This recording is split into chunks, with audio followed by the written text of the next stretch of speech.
يوم ولدت إلى هذا اليوم ما شفت يوم راحة.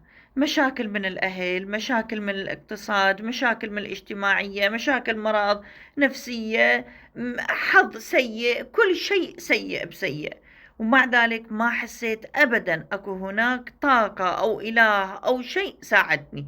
مع العلم أنا كنت أصلي وما أقطع صلاتي أبدا، ما لفيت ودرت، ما رحت سويت علاقات، ما كذبت، ما أخذت فلوس من الناس، ما كذبت عن اللايف نفسه. أنا بهاليوم 10 سنين ما لفيت ودرت على الناس أو أخذت دعم من حدا أو كذبت عن الناس أبدا. 10 سنين أنا ما عمري سويت علاقة. لكن مع ذلك إن كانت الأمور من الإله أو كانت من الناس أو كانت من كل الظروف، هي سيئة سيئة سيئة. كل الظروف سيئة. يعني اليوم اللي أنا أمر به أسوأ من الثاني، أسوأ من اللي صار، وأسوأ من المستقبل.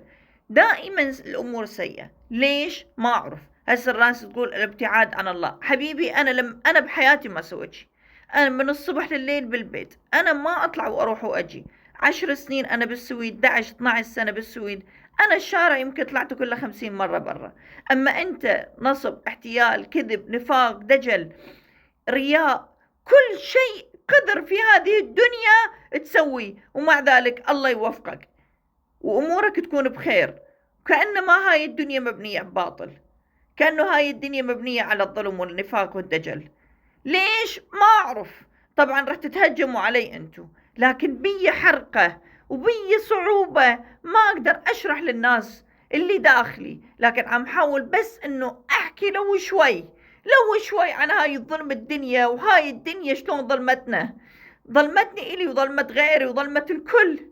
بغض النظر هي الظروف شلون، الإنسان اليوم إذا بده يعيش بهاي الدنيا يعيش بالنفاق، بالكذب، بالرياء، بالدجل، بكل شيء. انتوا اليوم تحترمون كل الناس اللي هي منافقة ودجالة ونصابة ومحتالة، اللي تسرقكم واللي تستغل جسدها واللي تستغل، والنصاب الشيخ والسيد وغيره. كل هذول الناس تحترموهم انتم مجتمعنا. بس اللي يعيش على طبيعته، البس اللي اريده او اسوي اللي انا اشوفه مناسب بهاي الدنيا، ما حدا منكم يقدر هذا الشيء. بالعكس الاتجاهات تتجه اكثر واكثر. ليش؟ لانه اليوم نحن عم نسأل عنكم. ليش؟ لانه اليوم اعتمدنا على اله عظيم انه يقول لك ايه اصبر يمدهم في طغيانهم يعمهون. طب ما تمدني انا، مدني بطغياني، اهديني انا للضلال. انا اريد انهدي للضلال، انا اريد اسوي علاقات مع الناس، انا اريد اكون اسوأ الناس. انا ما احكي بهذا الشيء، انا راسي مرفوع دائما لفوق. بس مثلا اقول انتوا اليوم لو ان سويت كل هاي الامور كان كل الناس منكم احترمتنا، وكل الناس كانت قالت تمام. ومو بس هيك، لا، حتى الله يوفقنا. هذا الكلام مو كلام عابر أو كلام كذب أو نفاق أو دجل، هي هاي الحقيقة المخفية. الحياة مبنية على باطل، الحياة مبنية على كذب. ليش دائما الحظ سيء؟ وين قدرة الإله؟ أنا أحس عندي رحمة ورأفة ووجدان أكبر من كل شيء موجود. مع ذلك لازم اليوم نحن نقول إنه الله هو موجود، الله يوفقنا، الله يحبنا. بس وين؟ أنا ما شفت هذا الشيء. أنا اليوم عم بتعرض لأكبر خدعة عشتها بحياتي كلها، إنه هو أنا أتكل على شيء ما أشوف منه فائدة، ما أشوف منه أي شيء، ومع ذلك أقول الحمد لله. ما قطعت بعمري ما قطعت صلاتي إلا بعد ما شفت ما في فائدة. ما في فائدة. أنا ما كفرت، أنا ما ألحدت، أنا أشوف ما في فائدة. أنا تعبت منكم، تعبت من الله، تعبت من أهلي، تعبت من كل شيء.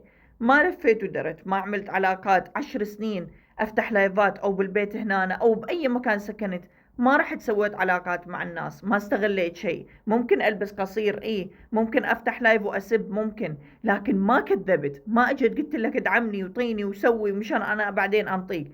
بس أنتوا بالمقابل اللي صدق تسوي هاي الشغلات واللي يسوي هذه الأمور تحطوا تاج فوق راسكم. ومو بس انتوا، لا، الله هو نفسه يسوي هذا الشيء. اليوم انا اذا كذبت ونافقت وداجلت ومدري ايش، الله راح يوفقني ويعطيني حظ، والله راح يرزقني ويعطيني كل الامور التمام بهاي الدنيا. الدنيا باطلة من اولها لاخرها، وكل شيء بهاي الدنيا كذب.